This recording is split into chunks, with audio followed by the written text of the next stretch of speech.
Em, Bau apa ini? Aku mengibas-ibaskan tangan di depan hidung. Aroma tak sedap ini sangat mengganggu aktivitasku yang tengah sibuk menyapu. Karena penasaran, aku mencari sumber bau. Sampai akhirnya aku bisa memastikan jika bau busuk tersebut berada dari kamar yang dihuni menantuku, Nina.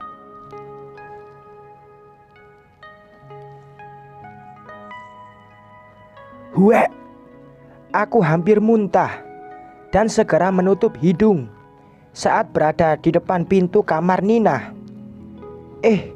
Gak dikunci. Aku terheran-heran saat iseng menekan knop. Kemudian aku langsung menoleh ke pintu rumah yang terbuka, memastikan apa Nina sudah pulang dari posyandu atau belum. Tak ada tanda-tanda perempuan berusia 24 tahun itu pulang. Dengan segera aku membenamkan diri ke dalam, lalu menutup pintu kamar Nina dengan cepat. Bisa gawat kalau aku kepergok masuk ke kamar ini. Secara Nina tidak pernah suka ada orang yang masuk, kecuali anakku alias suaminya, Wahyu. Padahal rumah yang dia tempati ini adalah rumahku sendiri.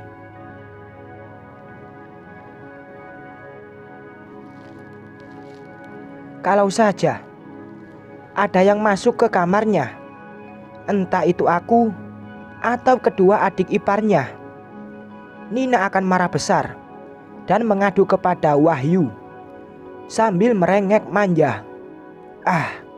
Menyebalkan kalau mengingat itu semua. Takut Nina dan cucuku yang baru berusia 2 tahun keburu pulang dari posyandu. Cepat-cepat aku mencari sesuatu yang mengeluarkan bau tak enak tersebut.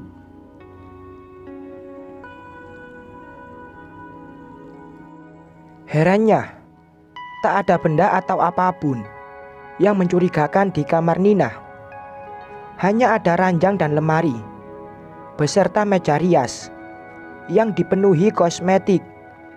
Banyak sekali. Pantas saja Wahyu pernah bilang jika istrinya itu boros. Memang Nina sangat suka bergaya. Duh, terus apaan? Jelas baunya dari sini. Aku masih memutari ruangan ini sambil sesekali menutup hidung.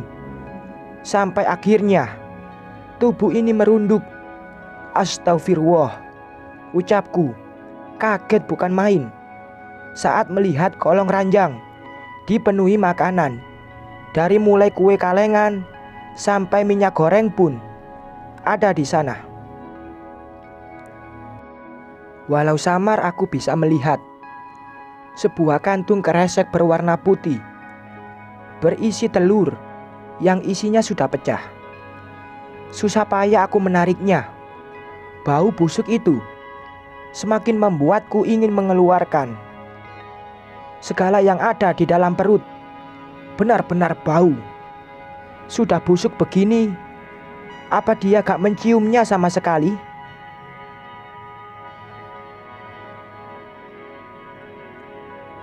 Aku geleng-geleng kepala saat tak habis pikir dengan kelakuan Nina. Pantas saja akhir-akhir ini banyak kecoa dan tikus di rumah. Mungkin ini salah satu penyebabnya. Nina memang sering membawa makanan ke dalam kamar. Kalau sehabis jajan, dia pasti langsung mengurung diri di tempat ini.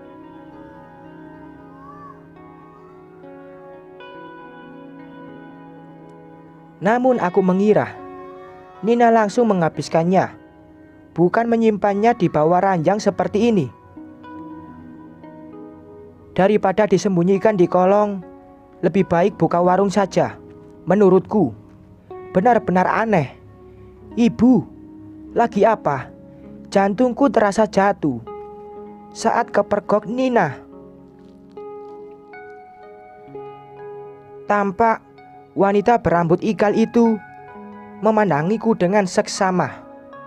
Satu tangannya menggenggam kantung berisi bakso, dan satu tangannya yang lain masih memegangi cucuku, Adele.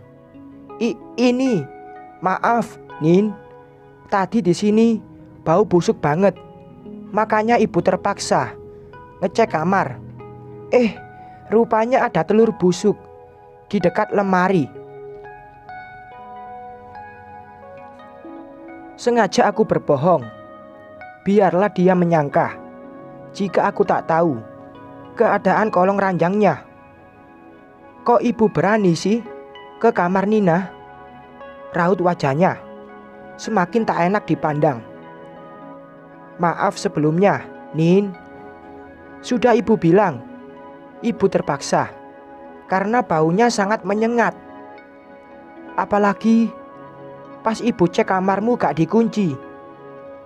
Ibu kira itu tandanya ibu boleh masuk. Lain kali jangan pernah masuk ke kamar ini lagi, Bu. Walaupun gak dikunci. Aku hanya lupa. Makanya pulang cepat. Takut ada yang masuk. Ucapnya ketus. Ya sudah, ibu minta maaf. Ibu mau buang ini dulu. Aku berujar, seraya menahan kesal saat hendak keluar kamar. Tangan ini ingin membelai kepala Adele, tapi anak lucu itu malah ditarik ibunya dengan cepat. Aku yang mengerti hanya bisa mengulas senyum tipis. Selain pelit perihal rezeki, Nina juga pelit soal anaknya. Dia tak pernah membiarkanku menyentuh Adele. Menantu aneh, Bu, panggilnya saat tubuh ini sudah berada di luar kamar. Iya, tadi nemu telurnya di mana? Dekat lemari. Memangnya kenapa, Nin? Tanyaku sengaja. Raut wajahnya berubah seketika. Gak apa-apa. Aku tersenyum, kemudian berlalu, seraya mengambil sapu yang bersandar di tembok dekat pintu kamar. Mimpi apa aku selama ini? Bisa punya menantu pelit dan sangat jorok seperti Nina. Ya Tuhan. Samar-samar aku mendengar Nina berbicara dengan Wahyu. Dia pasti tengah menelpon anak sulungku itu dan mengadukan perihal tadi siang.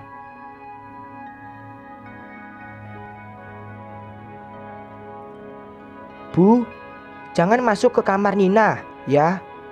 Takut dia gak nyaman. Betul kan? Tak lama setelah Nina masuk ke dalam rumah, sembari menenteng styrofoam wangi mie ayam, Wahyu yang berada di Jakarta langsung menghubungiku. Benar, anak sulungku memang mencari nafkah di ibu kota. Terkadang aku tidak tega kalau istrinya selalu minta uang dengan jumlah nominal yang besar.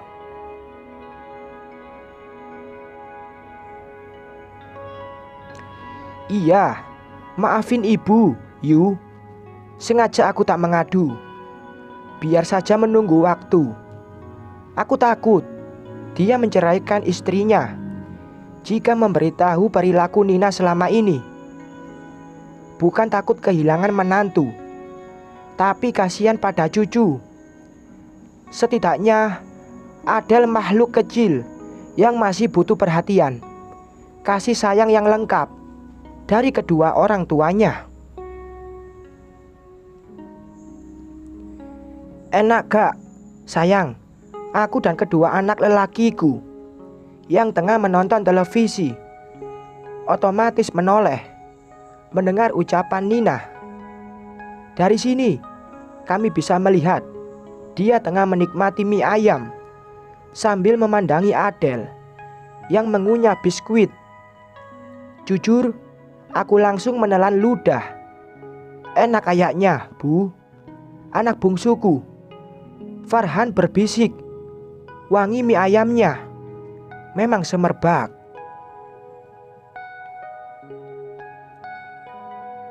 Mendadak, aku jadi kasihan pada Ridho dan Farhan.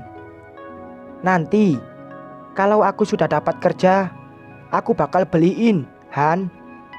Abangnya Ridho seolah mengobati perasaan sakitnya. Ridho memang baru lulus sekolah SLTP. Sayang dia tidak bisa melanjutkan pendidikan. Selama ini kami memang bergantung pada Wahyu. Karena suamiku sudah meninggal 10 tahun yang lalu.